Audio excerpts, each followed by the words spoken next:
Un cordial saludo, un abrazo fraternal, como siempre, y una muy calurosa bienvenida a cada uno de ustedes que siempre nos están siguiendo en nuestros estudios bíblicos. Muchas gracias por seguirnos y recuerden, si lo pueden compartir para seguir haciendo obra misionera, mucho mejor. Recordando siempre nuestro ministerio, escrito está Lucas 4.8. Nos encuentras en YouTube y en Facebook. Bienvenidos sean todos a nuestro estudio bíblico. El tema de hoy, vamos a continuar con la purificación del santuario. Sería la parte número 14. Vamos a elevar una plegaria a nuestro Dios para pedir la inspiración, la presencia y la dirección del Todopoderoso. Eterno Dios y buen Padre que estás en el cielo, te alabamos, te bendecimos, te adoramos, mi Dios. Te damos gracias nuevamente en este día y siempre por todas tus bendiciones. Gracias, mi Dios, por ser tan misericordioso con nosotros. Gracias. Gracias por la vida, por la salud. Gracias, mi Dios, por este hermoso privilegio de haber conocido este maravilloso mensaje de salvación. Gracias porque abriste nuestros corazones para poderlo aceptar. Y te damos gracias porque también nos das la oportunidad para poder compartirlo con otras personas. Suplicamos, oh Dios, ahora que tú estés con nosotros, tu presencia que esté en medio nuestro, que tú nos puedas dirigir, que tú abras las mentes de todas esas personas que van a ver este video, para que de tal manera puedan abrir sus corazones a ti y puedan ser redimidos como hemos sido nosotros. Gracias nuevamente. Todo lo pedimos en el glorioso nombre de Jesús. Amén y amén. Bueno, parece que ha despertado un poco de interés, ¿verdad? Estas últimas presentaciones que hemos dado sobre este tema de la purificación del santuario, porque hemos recibido bastantes escritos, ¿verdad? Que nos han escrito sobre el tema. Recuerden, mis amados hermanos y amigos, que en primer lugar, el objetivo nuestro desde un principio siempre ha sido traerles aquellos temas que son importantes para nuestra salvación. Importantes conocerlos, si es que nos queremos salvar. Y esos temas, traérselos de la manera más sencilla para que puedan ser bien entendidos. Ese es nuestro objetivo. Y también le queremos recordar lo que desde el día número 1 dijimos, desde hace ya 2 años, cuando empezamos este ministerio. Recordándoles, mis amados hermanos, que yo no soy pastor, yo no soy ministro, yo no soy un dirigente religioso, yo no tengo iglesia. O sea, yo pertenezco a una iglesia. ¿Me sigue? Yo no soy un teólogo tampoco, mucho menos un teólogo, ¿verdad? Yo sencillamente, mis amados hermanos y amigos, soy un simple hermano que ha estudiado la palabra de Dios con mucha oración, y el conocimiento que hemos adquirido de la palabra de Dios y el conocimiento que hemos adquirido de la salvación, hemos sentido un profundo interés, en verdad una profunda necesidad en nuestros corazones de compartir estos conocimientos con otras personas, para que otras personas también lo puedan tener y se puedan ver beneficiados de esos conocimientos. Ese es el objetivo nuestro. Bueno, en realidad yo quiero tener mis manos limpias delante del Señor. Cuando el Señor regrese, yo no quiero que se me reclame la perdición de nadie porque yo no lo dije, porque yo no compartí. Yo quiero tener mis manos limpias delante del Señor. Gloria sea su nombre. Como dijimos, recibimos bastantes escritos, y entre esos escritos recibí un escrito que me llamó mucho la atención. Este querido hermano me escribe y me dice que el hecho de que en el Antiguo Testamento se tuviera que llevar una ceremonia, ¿verdad? Que es lo que estamos hablando ahora.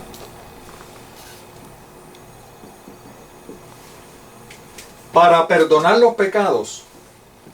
Eso significa, dice él, que eso significa que como se llevaba una ceremonia para que los pecados de nuestros hermanos, ¿verdad?, ancestros, en el Antiguo Testamento, fueran perdonados, él dice que ese simple hecho de que se llevara a cabo una ceremonia, esos pecados eran perdonados por obra. Por obra. Y no por fe. O sea, que ese querido hermano continúa pensando que en el Antiguo Testamento el pueblo de Dios y todos los que querían unirse al pueblo de Dios se salvaban por obra. Eso es lo que este querido hermano quiere decir. Así que quiero comenzar con un texto, presentarles un texto para este hermano y para otras personas que a lo mejor quién sabe si todavía siguen pensando de esa manera, que pienso que puede aclarar bastante la mente. Vamos rapidito allá.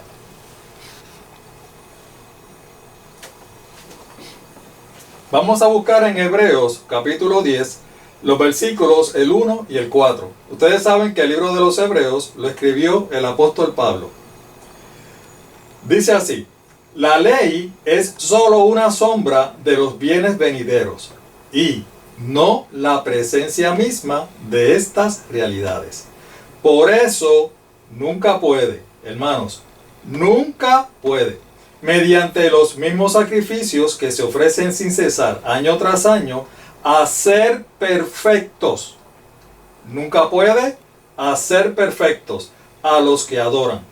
Y mire lo que dice el versículo 4. Ya que es imposible, hermanos y amigos, imposible que la sangre de los toros y de los machos cabríos quite los pecados.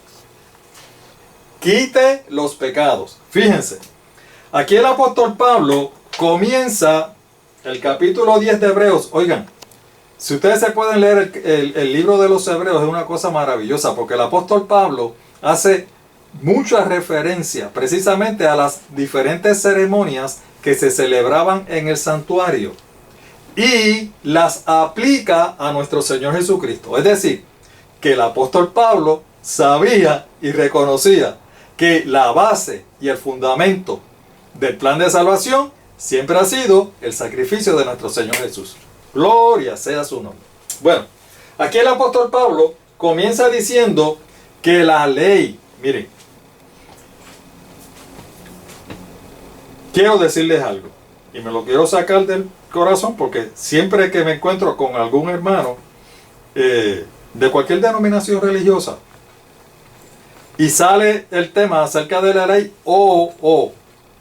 mire, nosotros hemos sido inducidos, prácticamente todas las denominaciones religiosas, hemos sido inducidos a una cosa, a que cada vez que escuchamos la palabra ley, o que cada vez que leemos la palabra ley en la Biblia, siempre se refiere a los 10 mandamientos.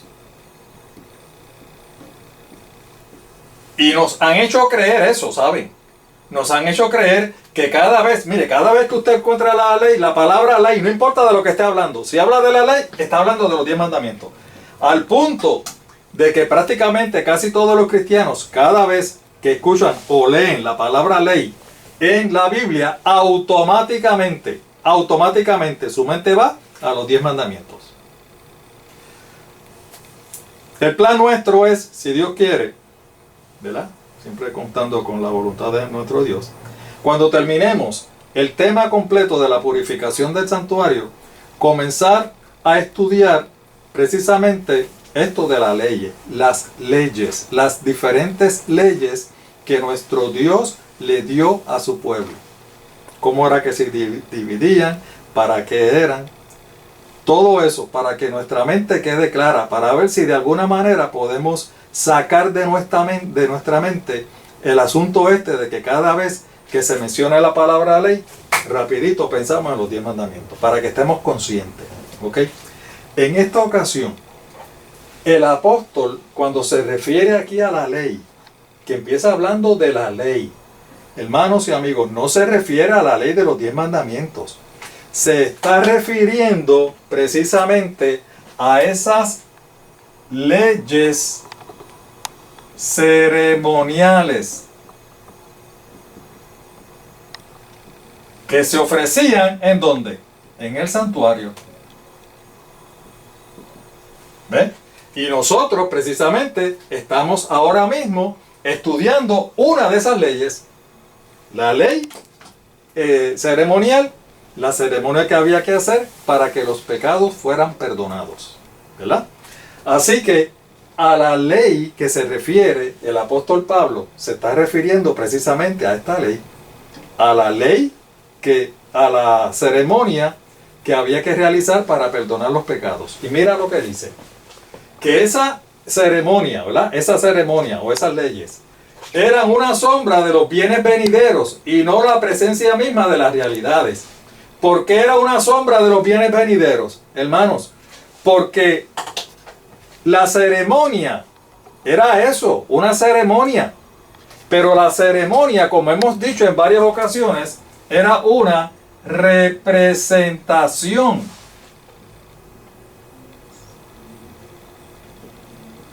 Gráfica del plan de salvación, para que nosotros lo pudiéramos entender. Era una representación gráfica, por eso dice que era sencillamente una sombra de los bienes venideros. ¿Por qué? Porque ellos esperaban que viniera el Mesías prometido. En todo el Antiguo Testamento, hermanos, desde el mismo huerto del Edén, Dios le promete a nuestros primeros padres que va a enviar un Mesías que los va a redimir. Desde el mismo huerto del Edén. Así que durante todo el Antiguo Testamento, ese Mesías prometido se sigue repitiendo. La promesa se sigue repitiendo. Por lo tanto, la ceremonia era una representación gráfica de lo que iba a suceder cuando viniera ese Mesías prometido a cumplir la realidad, como dice allí. ¿Y cuál era la realidad? Hermanos, su sacrificio en la muerte, su muerte en la cruz del Calvario. Esa era la realidad. ¿Y qué era lo que representaba eso? La ceremonia. ¿Cómo ellos lo podían entender mejor? A través de las diferentes ceremonias. Sigue diciendo, por eso nunca puede, hermanos, nunca puede, mediante los mismos sacrificios que se ofrecen sin cesar año tras año, hacer perfectos a los que le adoran. ¿Qué es lo que quiere decir? Hermanos, lo que quiere decir es que la sangre que se derramaba en el santuario de esos corderos o esos becerros o esos machos cabríos, esa sangre no tenía poder para perdonar los pecados. No tenía poder. Mira lo que dice el versículo 4. Ya que es imposible que la sangre de los toros y de los machos cabríos quite los pecados. Es claro, la palabra de Dios es clara, hermanos y amigos. A veces nosotros queremos subestimar o inconscientemente subestimamos a los judíos, a los israelitas. Los subestimamos. ¿Por qué? Porque creemos que ellos son o ellos eran tan ignorantes como para creer que la sangre de un animal pueda perdonar los pecados de un ser humano, un animal que es mucho más inferior que un ser humano que es superior, que fue hecho a imagen y semejanza de nuestro Dios. Gloria sea su nombre. ¿Cómo es posible que ellos pudieran creer que la sangre de esos corderos realmente tuvieran poder? Ellos lo sabían. Ellos lo conocían. El apóstol Pablo lo está diciendo. Es imposible. Ahora, si bien es cierto que ellos sabían que la sangre de ese cordero no le podía quitar sus pecados, ellos sí tenían la fe mayúscula y con acento. Ellos sí tenían la fe de que la persona que representaba esos corderos, o sea, nuestro Señor Jesús, el Mesías prometido durante tantos siglos, esa sangre sí tenía poder para perdonar sus pecados. Así que ellos no confiaban en la sangre de los corderos, ellos confiaban, su fe era en la persona que representaban esos corderos, esos machos cabríos, ¿ve? Esos becerros, todo. A quien representaban era nuestro Señor Jesús. Y su fe estaba precisamente en nuestro Señor Jesús. Así que, y era por fe. Así que no hay manera, mis amados hermanos y amigos, que la ceremonia que Dios ordenó, porque esta ceremonia la ordenó Dios, esto no fue un invento de nadie. La ceremonia que Dios ordenó, los pecados fueran perdonados por obra. Los pecados fueron, son y siempre serán perdonados por medio de la fe. Es el único medio que Dios ha provisto para perdonar, para justificar al pecador. Gloria sea su nombre. Amén. Bueno, espero que se le haya aclarado el punto. Vamos a continuar con el estudio porque entonces sigue corriendo el tiempo. Nos habíamos quedado en el estudio pasado de que después que el pecador, que se reconocía pecador y que quería que sus pecados fueran perdonados, traía su corderito o su becerrito, ¿verdad? O el animalito que él pudiera. Y lo traía. Y entonces, ¿qué tenía que hacer? Poner sus manos sobre la cabeza, confesar sus pecados, ¿verdad? Y posteriormente entonces, degollar al cordero. Tenemos que hacer hincapié, hermanos, hacer hincapié que cuando la persona ponía sus manos sobre la cabeza del cordero, lo que se hacía era que se estaban transfiriendo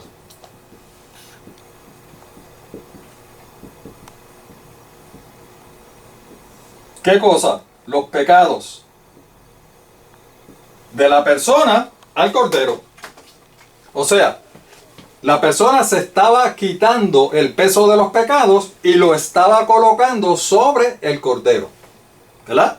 Luego la persona tenía que degollar el cordero. ¿Por qué? Ya lo habíamos explicado. Porque sin derramamiento de sangre no hay remisión de pecados. No hay perdón de pecados. Se tenía que derramar la sangre.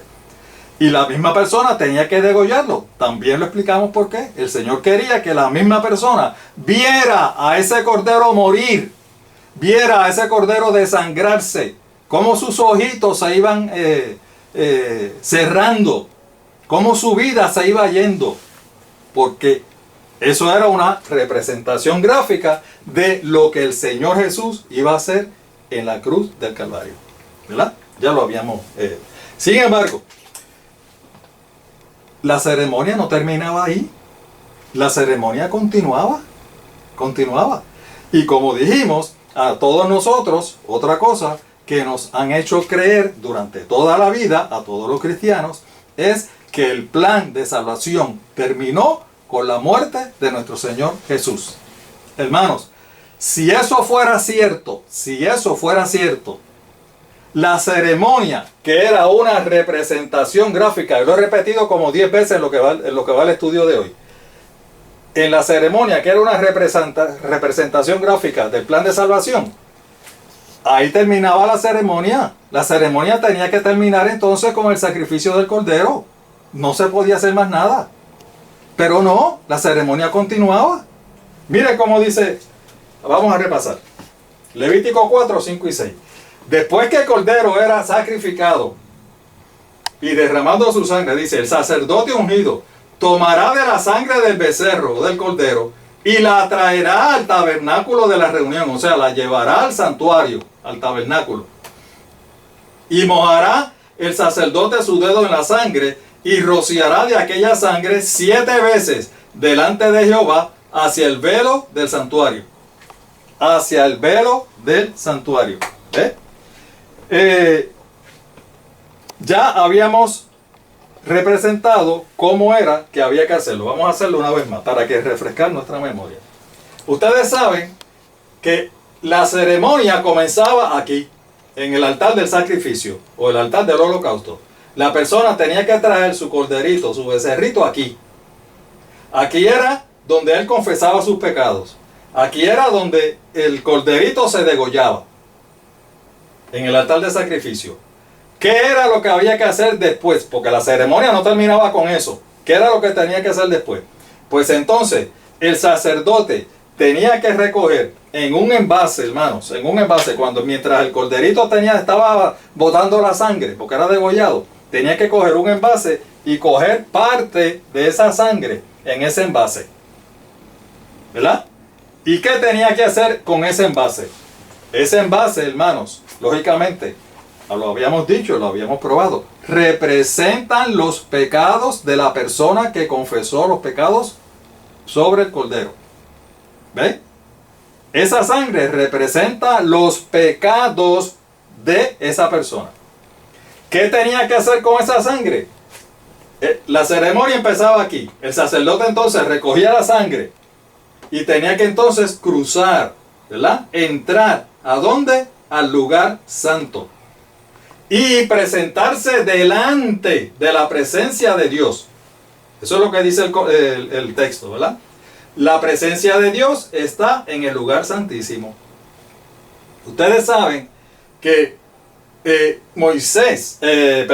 Señor, cuando le dijo a Moisés, constrúyeme un santuario porque yo quiero, le dice Dios, yo quiero habitar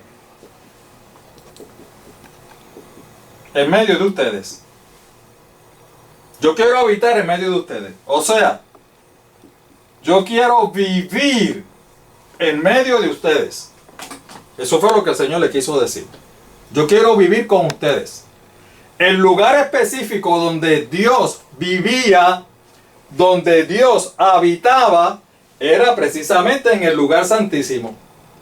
Sobre el arca del pacto, en el propiciatorio. Ahí era donde se reflejaba la presencia de Dios. ¿Eh? ¿Qué pasa? Que entonces el sacerdote tenía que venir por aquí, presentarse delante del velo, porque lo dice claro, delante del velo y delante de la presencia de Dios. Aquí. Y entonces tenía que mojar en el envase la sangre, mojaba la sangre y esparcía. Mojaba la sangre y esparcía, asumiendo de que ese fuera el velo, ¿verdad? Y esparcía 7 veces. Tenía que hacer eso 7 veces. ¿Estamos conscientes? Eso es lo que nos dice la Escritura. Claro. El velo divide el lugar santo del lugar santísimo. Ese sacerdote no llegaba al lugar santísimo. El velo dividía. Al otro lado del velo estaba la presencia de Dios. O sea, habitaba Dios. Lo que le quiero hacer una pregunta es la siguiente. Si ese velo no estuviera, y ese sacerdote estuviera haciendo esto, hacia allá, ¿a dónde iba a caer esa sangre? Esa sangre iba a caer encima de la presencia de Dios. Y a lo mejor ustedes se escandalizan, algunos de ustedes dicen, ay, hermano Pedro, aquí se mandó, aquí él está haciendo una herejía, mira, está diciendo una blasfemia. Y que, oye, esa sangre representa los pecados del pecador, de la persona que confiesa sus pecados. Y que ahora se le está tirando en la presencia de Dios al Señor mismo. Eso es una tremenda herejía, hermanos. Esto es un simbolismo maravilloso, un simbolismo extraordinario. Para poder comprender ese simbolismo, tenemos que ir al principio. Ustedes saben que hemos dicho en varias ocasiones que cuando tenemos problemas para interpretar la Biblia, tenemos que ir al principio. Una vez vamos y leemos el principio, prácticamente, unánimemente, se nos aclara todas las dudas. Así que vamos a ir al principio para poder entender correctamente este simbolismo. Génesis 3, 11 y 12. Este es Dios hablando con Adán. Y Dios le dijo, ¿quién te enseñó que estabas desnudo? ¿Has comido del árbol que yo te mandé que no comiese? Y el hombre, Adán, responde, la mujer que me diste por compañera me dio del árbol y yo comí. Fíjense que Adán, en su afán por evitar, hermanos, evitar la responsabilidad. Por evitar su responsabilidad de que él fue el causante del pecado. Fíjense que no solamente le dice a Dios la mujer, mire como la forma en que él se expresa, la mujer que tú me diste, la mujer que tú me diste por compañera. En otras palabras, le estás diciendo a Dios, oye, yo no la escogí, yo no fui quien la escogió, quien lo escogió fuiste tú. Tú me dormiste y cuando yo desperté, ¡pum!, ella estaba ahí. Pues no tenía más opción, tuve que cogerla, porque esa fue la que tú me diste. En otras palabras, hermanos, ¿qué era lo que estaba haciendo Adán? Estaba echándole la culpa a Dios, ¿verdad? No indirecta, directamente, le estaba echando la culpa a Dios. Hay otro detalle, hermanos. Cuando hablamos de Dios, el creador, Dios, el creador, si nosotros leemos la Biblia y estudiamos la Biblia, nos vamos a dar cuenta de una cosa, que ese Dios creador no es otra cosa, no es otra persona que la segunda persona de la deidad. O sea, ese Dios creador es nuestro Señor Jesucristo.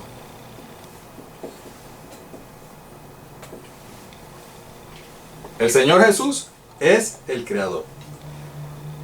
Podemos tener un estudio de esto y probárselo, pero si usted todavía tiene duda, usted lo que tiene que hacer es buscar el Evangelio según San Juan y léase el capítulo 1. Nada más con eso. Hay montones de textos, pero cuando usted lee eso se da cuenta. Oigan, no solamente es el creador, nuestro Señor Jesús es el sustentador. Y por él todas las cosas existen. Gloria sea su nombre. Alabado sea su nombre. En otras palabras, mis amados hermanos, estamos estudiando. Adán le estaba echando la culpa ¿a quién? A Dios. Pero como el creador fue nuestro Señor Jesucristo, le estaba echando la culpa a nuestro Señor Jesucristo. A nuestro Señor Jesús. Directamente le estaba echando la culpa a él. Y yo le pregunto, ¿realmente el creador tenía la culpa de que ellos cayeran en pecado? ¿Verdad que no? No hay manera de que el creador fuera el culpable del pecado. ¿Por qué? Porque cuando Dios creó a nuestros primeros padres, le dio un don que es muy, pero que muy apreciado. Ese don se llama el libre albedrío. El libre albedrío. ¿Qué es el libre albedrío, hermanos? Miren, Dios creó al ser humano, a nuestros primeros padres, con un cerebro, una mente. Esa mente piensa. Esa mente puede analizar. Esa mente puede evaluar. Esa mente puede considerar todas las condiciones, todas las situaciones. Y después que lo piensa, después que lo analiza, y eso puede suceder en milésimas de segundo, entonces la persona toma una decisión. Es decir, que el libre albedrío es la capacidad de decidir. Decidir. Si ustedes se dan cuenta y leemos el Génesis, cuando Eva está de frente al árbol prohibido, dice que en el árbol prohibido estaba la serpiente. Pero no dice que la serpiente cogió a Eva por el pelo, le abrió la boca y le metió el fruto prohibido por la boca obligada. ¿Verdad que no? O le dijo, no, tú tienes que comer el fruto o si no te voy a matar. No pasó nada de eso. ¿Qué es lo que pasó? La Biblia nos relata que que lo único que la serpiente podía hacer era ofrecerle el fruto prohibido. La serpiente hizo esto, se lo ofreció. ¿Y qué hizo Eva? Eva decidió comer. Eva estaba obligada a decir que sí, ¿verdad que no? Eva podía decir, yo lo siento, pero el Señor me dijo que yo no podía comer de ese fruto, así que vámonos de aquí, me voy de aquí. Y no comía del fruto. Si fuera así, todavía estuviéramos en el paraíso. Qué maravilloso sería. Con Adán pasó lo mismo. Cuando Eva, después de haber comido del fruto, ¿qué hizo con Adán? Vino, hizo lo mismo. Eva tampoco le dijo, no, tú tienes que comer del fruto, porque si no, no. Eva le dijo, mira, aquí está el fruto. Se lo ofreció. Y Adán hizo lo mismo. Analizó, pensó, evaluó la situación. ¿Y qué decidió Adán? ¿Qué decidió él? Comer del fruto prohibido.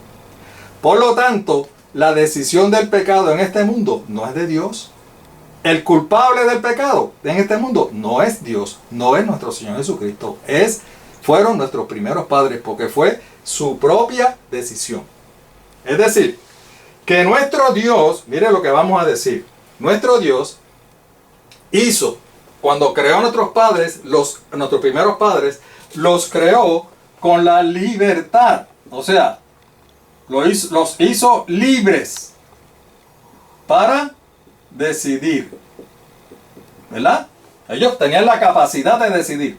Decir que sí o decir que no. O escoger esto o escoger aquello. Pero junto con la libertad venía también ¿qué? La responsabilidad.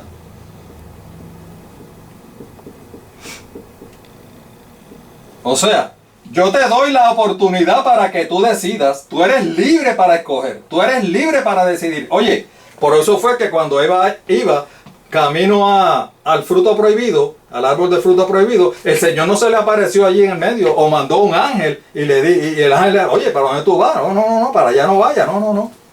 El Señor te dijo que no fueras para allá. No, el Señor la dejó ir. ¿Por qué? Porque ella había tomado la decisión de ir y pararse frente al fruto prohibido. Esa fue su decisión. Nuestro Dios respeta nuestras decisiones, sean buenas o sean malas. Siempre respeta nuestras decisiones. Por eso es que ellos eran libres para decidir si obedecían a Dios, pero también eran responsables si desobedecían a Dios. Por eso es que la culpabilidad del pecado no fue de nuestro Señor Jesucristo. No fue de nuestro Señor Jesús, fue de ellos. Estamos conscientes de eso, ¿verdad? Estamos bien conscientes de eso. Oigan, esta tendencia de evadir la responsabilidad, evadir las responsabilidades, especialmente con el asunto del pecado. Nosotros continuamos igual. Nosotros tenemos esa misma tendencia. Todos los seres humanos tenemos la tendencia de evadir la responsabilidad, de no cargar con la culpa, de siempre echarle la culpa a otro. Oigan, ustedes ven dos niños que hacen una maldad. Oigan, niños que no tienen ni la malicia todavía, ¿verdad? La malicia del pecado. Hacen algo, o dos hermanitos o hermanitas, y hacen algo, y el papá viene y dice, ¿quién hizo esto? Ellos automáticamente, no fue fulana, ya que dice, no fue fulano, no fue este, no fue. Se echan la culpa el uno al otro. ¿Por qué? Porque tenemos esa tendencia. ¿Ven? Eso fue lo que pasó con nuestros primeros padres. Ahora, nosotros como cristianos, como somos nuevas criaturas nacidas en el reino de Dios, nosotros rompemos con esa tendencia. Y nosotros los cristianos reconocemos nuestras responsabilidades. Por eso es que usted y yo reconocemos que somos pecadores. Y como lo reconocemos, nos arrepentimos y le confesamos nuestros pecados a nuestro Dios. Somos nuevas criaturas. Alabado sea mi Dios. Gloria sea a Dios. Bueno, el Señor no era culpable. ¿verdad? De los pecados. Sin embargo, mire lo que dice la palabra de Dios. A pesar de que el Señor no era culpable del pecado. Segundo de Corintios 5:21. Al que no cometió pecado alguno, por nosotros Dios lo trató como pecador para que en él recibiéramos la justicia de Dios. Mira lo que el apóstol Pablo está diciendo aquí.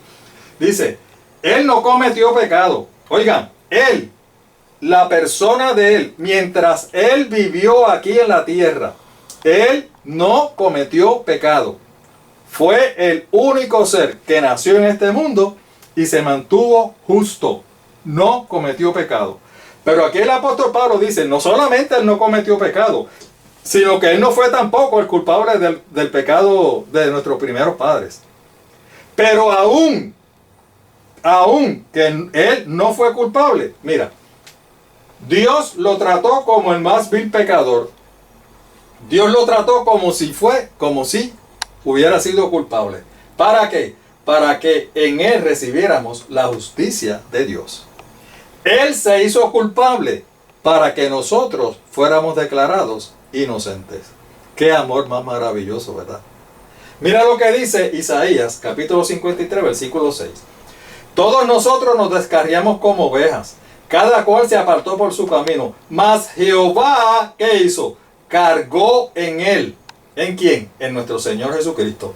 El pecado de todos nosotros. Gloria sea su nombre. ¿Ven? Aunque nuestro Señor Jesús no era culpable por el pecado que cometieron nuestros primeros padres, no era culpable. Sin embargo, Él decidió voluntariamente venir y aceptar la culpa por el pecado, aceptar la penalidad del pecado. Eso fue lo que Él hizo. Aceptó la penalidad del pecado. Siendo inocente, Él se hizo culpable. Se hizo culpable voluntariamente, por amor a ti, por amor a mí. Dios cogió los pecados de todos nosotros que los hemos confesado. ¿Y sabe qué hizo? Eso es lo que dice el texto. Nos cogió los pecados nuestros y los cargó sobre Él. Gloria sea su nombre. Mira lo que dice el apóstol Pedro. Primera de Pedro 2:24. Quien llevó Él mismo. ¿Quién? Nuestro Señor Jesús, nuestros pecados en su cuerpo, literalmente, sobre el madero, para que nosotros, estando muertos a los pecados, ¿por qué estamos muertos? Bueno, porque ya, si Él cargó nuestros pecados, ya nosotros no tenemos pecado, así que estamos muertos para los pecados, o sea, no tengo pecado, no tenemos pecado, si lo confesamos, lógicamente. Vivamos a la justicia y por cuya herida fuisteis sanados. Nuevamente. 3 escritores del Nuevo Testamento y del Antiguo Testamento nos están diciendo que el Señor, aunque no fue culpable por el pecado, Él voluntariamente quiso cargar con la penalidad del pecado. Alabado, alabado sea su nombre. Él cargó con nuestros pecados literalmente. Bueno, espero que hayan entendido eso, ¿verdad? Ahora bien, habíamos dicho que los pecados no se desvanecen en el aire, no se desaparecen por arte de magia, ¿verdad? Eso es lo que habíamos, y eso es, oigan, eso es lo mismo que nos presenta la ceremonia. Los pecados no se desvanecen en el aire, no es que se meten debajo de la alfombra o se entierran en la tierra. No. ¿Saben qué? Oigan, los pecados, todos los pecados de todas las personas, hermano, de cada ser humano que ha nacido en esta tierra, todos los pecados de cada ser humano que ha nacido en esta tierra, va a tener un destino final. Un destino final. No es que se desvanecen, van a tener un destino final. Y eso es lo que la ceremonia nos está diciendo. ¿Están viendo? Por ejemplo, las personas que nunca en el Antiguo Testamento, vamos a poner en el Antiguo Testamento, en la ceremonia, las personas que no trajeron nunca un cordero, para que sus pecados fueran perdonados, porque sencillamente no querían ser perdonados. A ellos no les interesaba. Pues no traían ningún cordero y no hacían ninguna ceremonia. ¿Qué pasaba con esas personas? ¿Qué pasaba con el pecado de esas personas? ¿A dónde iba a tener el destino final de esos pecados? Pues en ellos mismos. Ellos eran el destino final del pecado. ¿Por qué? Porque ellos no se lo transfirieron a nadie. ¿Ves? No lo quisieron transferir a nadie. Los que los transferían eran los que traían el cordero y confesaban sus pecados delante del cordero, ¿verdad? Con las manos cruzadas en la cabeza del cordero. Ellos sí transferían sus pecados. Pero los que no traían el cordero no transferían nada. Sus pecados quedaban allí. Eso es lo que en el Antiguo Testamento. En el Nuevo Testamento, después del nacimiento y la muerte y crucifixión de nuestro Señor Jesús hacia ahora, aquellas personas que tampoco les interesa salvarse, no les interesa el Señor Jesús, no les interesa estudiar la Biblia, no les interesa la salvación, nada, pues esas personas tampoco confiesan sus pecados. Y como no confiesan sus pecados, ¿cuál es el destino final de esos pecados? El destino final de esos pecados son ellos mismos. Está en ellos, porque no lo han transferido a nadie. ¿Me van entendiendo? Los que sí hemos aceptado al Señor como nuestro Salvador personal, ¿hemos confesado nuestros pecados? Sí, esos pecados se nos ha quitado de nosotros, de aquí, se nos ha quitado. Y han sido transferidos. Han sido transferidos. ¿Ok? Ahora bien. Nos decía el texto. Vamos al texto. Vamos rapidito ya. Levítico 4 y 5. Como decíamos, la ceremonia no terminaba con el sacrificio del cordero. Después que se sacrificaba el cordero, el sacerdote tenía que hacer esto. Y el sacerdote ungido tomará de la sangre del becerro y la traerá al tabernáculo de reunión. Y mojará el sacerdote su dedo en la sangre y rociará aquella sangre 7 veces delante de Jehová hacia el velo del santuario. Como dijimos, y lo repetimos. Él tenía que venir con el envase y rociar la sangre en el velo, ¿verdad? Donde la presencia de Dios estaba en el otro lado. Hermanos, yo les hago una pregunta. Si ese velo no estuviera ahí, ¿a dónde iba a parar? ¿Verdad? La sangre. Iba a parar precisamente en el propiciatorio. Iba a parar literalmente en la presencia de Dios. Si ese velo no estuviera, el sacerdote hacía esto. Tiraba la sangre. Si ese velo no estuviera, ¿a dónde iba a parar esa sangre? Pues iba a parar al propiciatorio, donde vivía, donde habitaba Dios. Es decir, que los pecados de esa persona iban a caer exactamente en la persona de Dios. Y a lo mejor alguno dirá, oiga, yo no sé, el hermano Pedro yo creo que se le ha ido la... Porque eso yo creo que es una herejía. Para mí que eso es una blasfemia. Imagínate, rociar a Dios con los pecados. ¿Verdad? Terrible, terrible. ¿Qué estamos diciendo, hermanos? ¿Qué estamos diciendo? Que cuando el Señor cogió los pecados y murió en la cruz del Calvario, Él cargó con nuestros pecados. Significa entonces que el simbolismo maravilloso cuando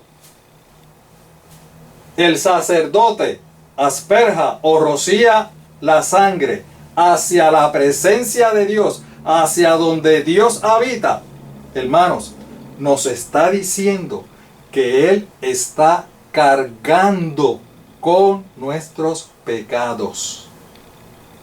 Con nuestros pecados. ¿Me van entendiendo, verdad? Ese es el simbolismo. Fíjense, nuestro Dios tenía un interés extraordinario en que quedara claro de que cuando nosotros confesamos los pecados se nos quitan a nosotros y se los pone a otra persona o a otro animal en este caso, ¿verdad? Cuando la persona confiesa sus pecados, transfiere sus pecados al Cordero. Y ahora nuevamente nos está diciendo, nuestro Señor Jesús con su sacrificio en la cruz del Calvario, Él cargó con nuestros pecados. Y nuevamente nos está diciendo, por eso es que el sacerdote tiene que rociar hacia la presencia de Dios, hacia donde Dios habita, porque es un simbolismo que Dios está tomando sus pecados, nuestro Señor Jesús está tomando sus pecados, mis pecados, sobre su cuerpo. Alabado sea mi Dios. Qué enseñanza tremenda nos tiene, ¿verdad? Una maravillosa enseñanza. Hay otro detalle, hermanos. El velo es el que divide el lugar santo del lugar santísimo. Realmente, a donde la sangre va a caer, como el velo está ahí, a donde la sangre va a caer es en el velo. Estamos conscientes, ¿verdad? En el velo. Es decir, hermanos, que el velo sirve como un registro.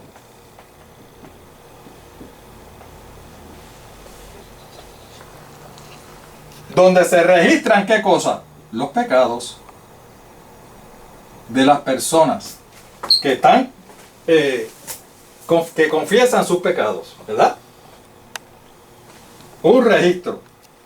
¿Y qué es un registro? Pues un registro es como si fuera un libro, ¿verdad? Un libro donde se registran las cosas. ¿Dónde usted registra? Ah, pues vamos a registrar esto, lo registramos en este libro. Es decir, que ese velo viene a ser el registro oficial donde se registran los pecados. Pero como es el registro oficial, no solamente se registran los pecados, sino que también se registran los nombres. Los nombres de las personas que pertenecen a esos pecados. En otras palabras, el velo me dice, oye, ¿quién fue el que vino esta mañana a las 6 de la mañana a hacer el sacrificio? Ah, fue fulano de tal, pues, fulano de tal. Estos pecados pertenecen a fulano de tal. Y el que vino después más tarde, ah, pues vino a aquel. Ok, pertenecen, estos pecados pertenecen a este. Y estos pecados pertenecen a aquel. ¿Estás viendo? Y se va registrando en el velo, los pecados de cada persona. Se va registrando los pecados y se va registrando el nombre de las personas. ¿Por qué? Hermanos, porque esos pecados han sido perdonados. Esas personas han sido justificadas. Y de alguna manera se tiene que identificar a las personas que han sido perdonados.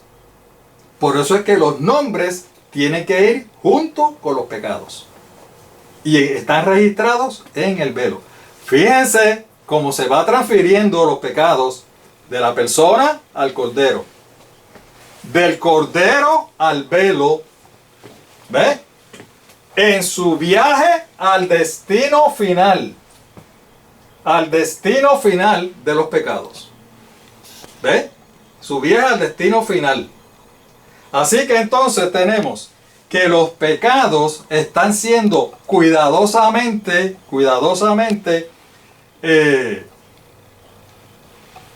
manejados.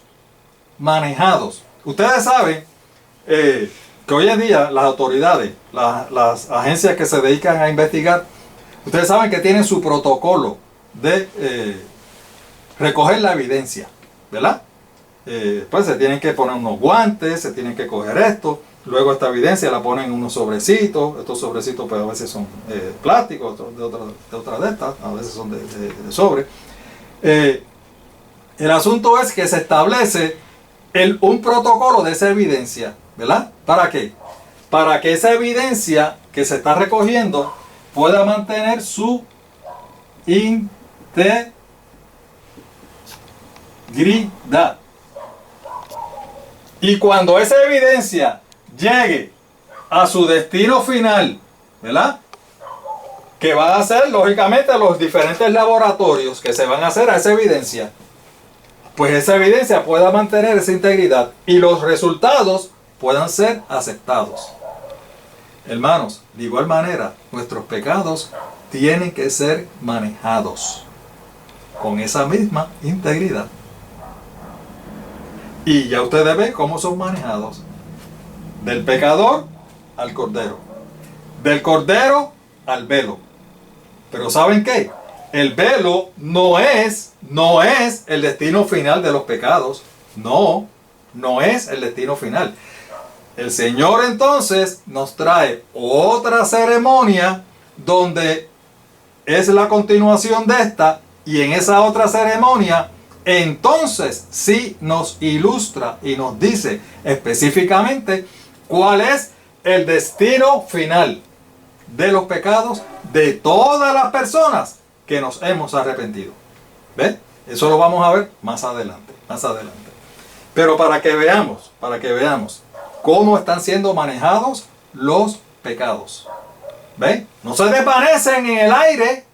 No, están siendo manejados hasta su destino final. ¿Ok? Ahora bien, como dijimos, la ceremonia tampoco termina con eso. La ceremonia continúa. Mira lo que dice la ceremonia. Levítico 4:7. El sacerdote, luego que el sacerdote asperja hacia el velo, luego que hace esto las 7 veces, mira lo que tiene que hacer. El sacerdote pondrá esa sangre sobre los cuernos del altar del incienso aromático, que está en el tabernáculo de reunión delante de Jehová, y echará el resto de la sangre del becerro al pie del altar del holocausto, que está a la puerta del tabernáculo de la reunión. Fíjense, la ceremonia todavía no termina. ¿Van viendo? No termina con el sacrificio del cordero. La ceremonia continúa. Luego que el sacerdote asperja el velo, dice que entonces con ese mismo envase tiene que ir al altar del incienso. Y en el altar del incienso, en las 4 esquinas, habían los cuernitos. Tenía que untar la sangre también en los cuernitos del altar del incienso. Vamos a ver lo que tenía que hacer para que lo podamos visualizar.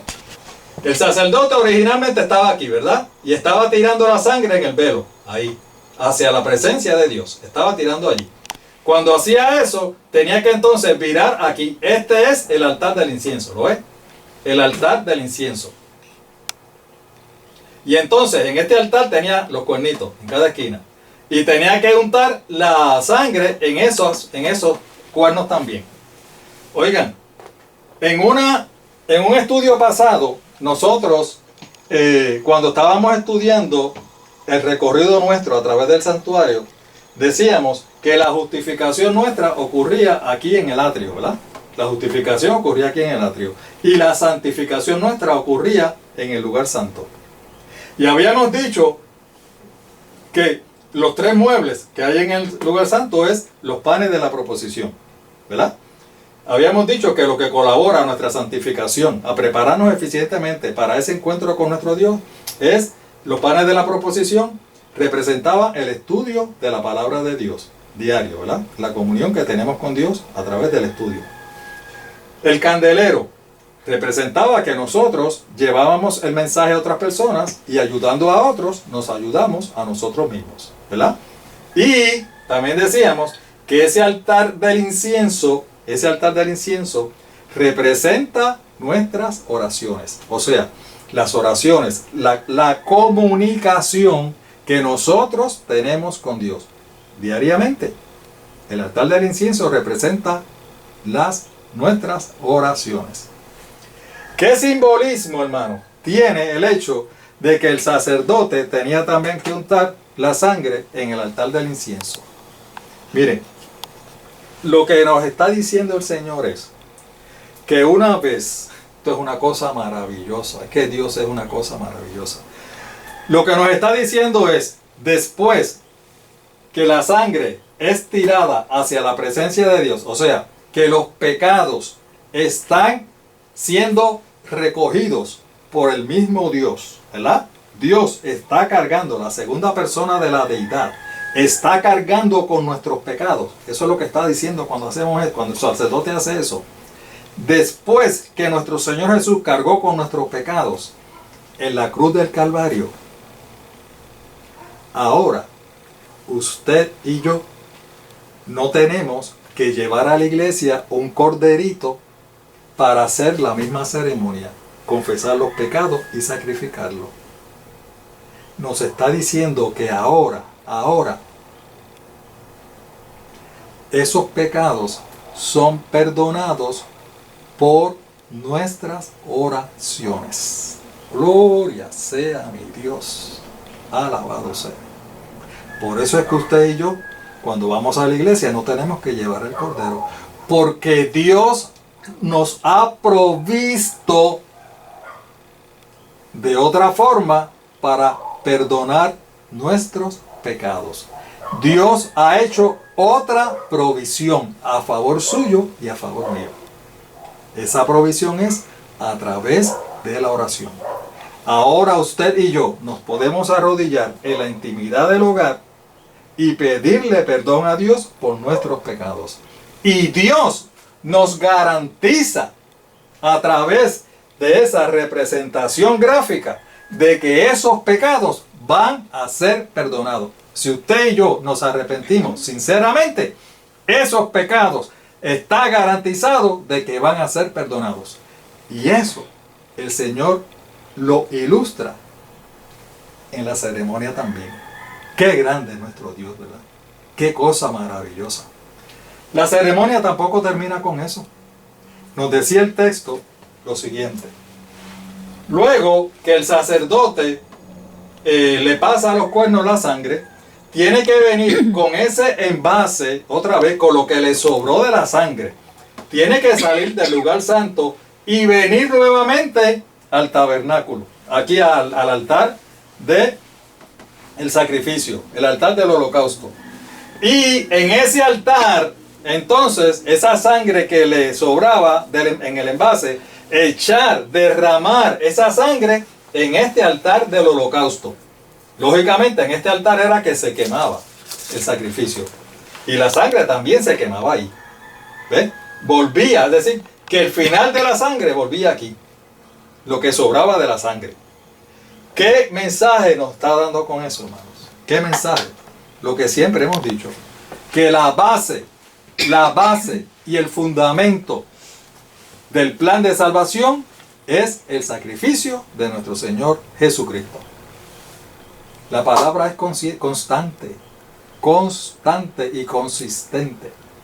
La base y fundamento del plan de salvación es el sacrificio de nuestro Señor Jesucristo. Gloria sea su nombre. Gloria, gloria, gloria. En el próximo estudio, mis amados hermanos y amigos, esta ceremonia todavía no termina ahí. Esta ceremonia continúa con otra ceremonia. Pero lo que vamos a hacer en el próximo estudio, si Dios quiere, es que vamos entonces, como dijimos, que íbamos a presentar el recorrido de nuestro Señor Jesús. Vamos a presentar la aplicación de esta ceremonia a nuestro Señor Jesús. Hasta donde vamos. ¿Ves? En el lugar santo. Hasta donde vamos. Eso es lo que vamos a hacer. Así que entonces le invitamos para nuestro próximo estudio. Recuerden, comparte. Tenemos mucho por dar. Nuestros estudios bíblicos. Nos encuentras en Facebook y en YouTube. En Facebook, el nombre del usuario es www.facebook.com. Escrito está Lucas 4.8. Y allí van a encontrar nuestros videos. En YouTube, pues, van a la aplicación. Buscan también escrito está Lucas 4.8. Y allí encontramos todos los videos. Escudriñando la palabra podemos tener conocimiento de los mensajes de nuestro Dios. Y eso es lo que nosotros hacemos. Escudriñamos las Escrituras. Así que les hacemos la invitación para que nos acompañen a nuestro próximo estudio bíblico. Que nuestro Dios nos bendiga a todos.